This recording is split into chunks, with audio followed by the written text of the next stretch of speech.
Oh man, with KACD, 12 years, but for the conservation, my own local conservation district has been 30 years. And then with the NACD, the National Association, is about 12 years also.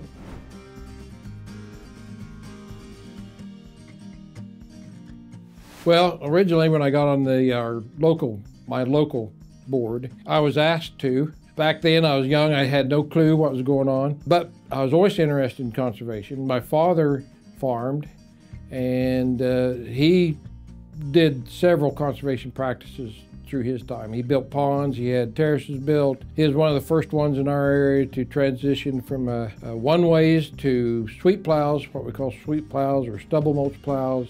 So that really kind of got me excited about conservation. And so when I was asked to get on my local board, I jumped at the chance, and I've been here ever since.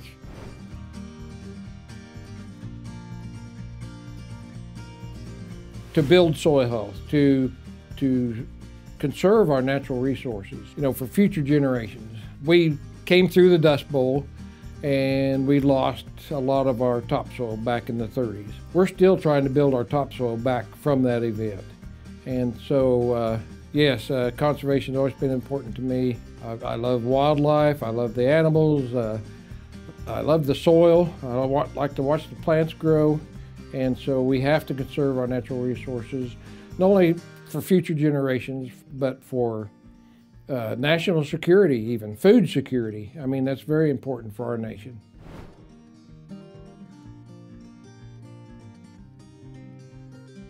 We're almost an army. So there's 105 conservation districts in the state of Kansas, 3,000 conservation districts across the United States and territories. So in Kansas, there's what 105 districts with 5 supervisors per district. So there's 525 supervisors across the state. There's over 17,000 across the nation. So we have a big voice, and we advocate not only on the state level, but also on the national level. We're making sure that we get conservation dollars and get conservation on the ground. We need to keep those dollars coming in from Congress, and so we can get the work on the ground. The work will never be done. All the conservation things that we have, it's a natural process. Now we can try to curb that, but it'll never stop. With that said, we have to make sure we keep getting conservation dollars so we can get practices on the ground.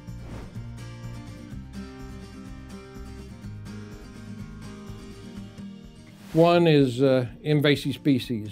In Kansas, I just read here yesterday or the day before, there's $120 billion of damage done just in Kansas alone from invasive species.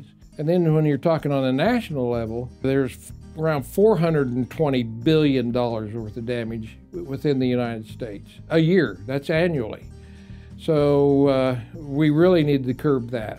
Again, soil health, that's another big issue or big thing that we need to be involved in, to build our soils back. We farmed our soils for years, well, not hundreds, some places hundreds, but we've used up a lot of the nutrients in the soil. So by utilizing cover crops and other practices, we can build those nutrients back into the soil.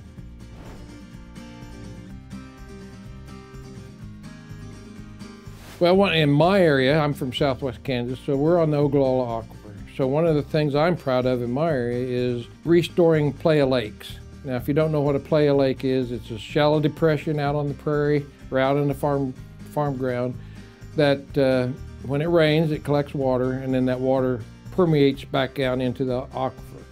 So that's how the Ogallala Aquifer was formed. So over the years, when we broke all this ground out from the prairie, we farmed through these playa lakes.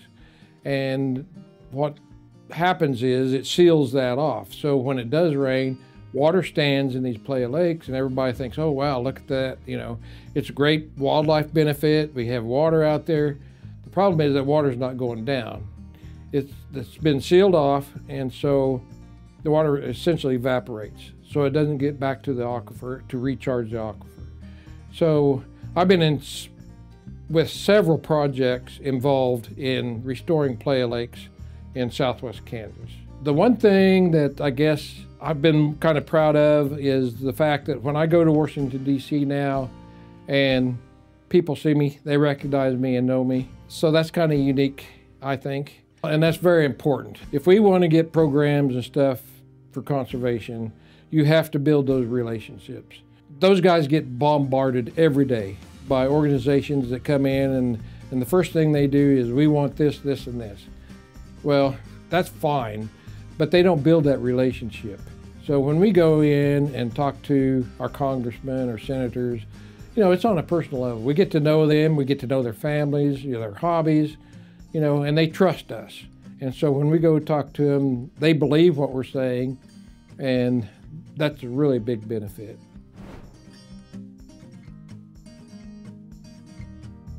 Well, of course, there's always a concern, and the big concern is going to pull money out of conservation.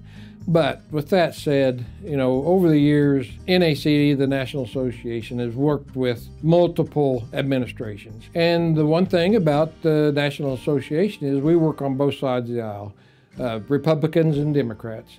We work with the House and the Senate. And so we try to work with everybody. And so our goal is to try to bring everybody together. For instance, this farm bill. We've been working very hard to get this farm bill passed and working on both sides, you know, the House and the Senate.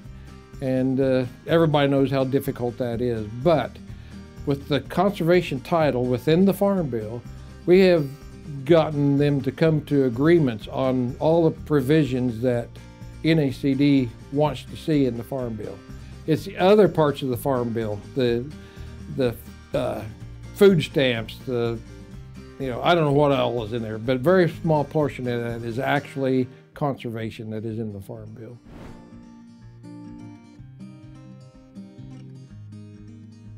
You heard Senator Brand this morning talking about, and I asked him the question about the IRA money. That's very important to us. That money, there was $19 billion put in of IRA money put into the farm bill that went to the NRCS for programs. And so we want to keep that money in there. And so we need to get a farm bill passed before this new administration, because there's a possibility they could pull that money.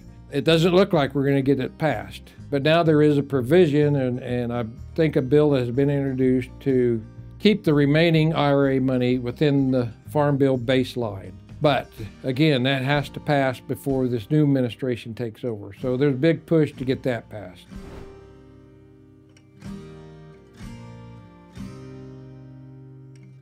One of my personal memories was I was awarded the Supervisor of the Year award, and that's been, I don't know, 10 years ago, maybe more. But yeah, that was a kind of a highlight for me.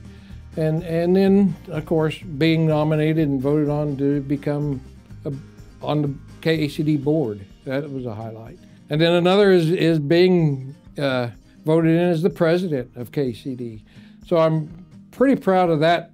I've been president now. This is my second round as being president. The first time I was president for 4 years, which was hadn't been done before. Usually we rotate every 2 years, and so I was president for 4 years, and then we did rotate after that, and then I'm back as president again. So I don't know if that means I've been here too long, or if everybody likes me. I'm not sure on that.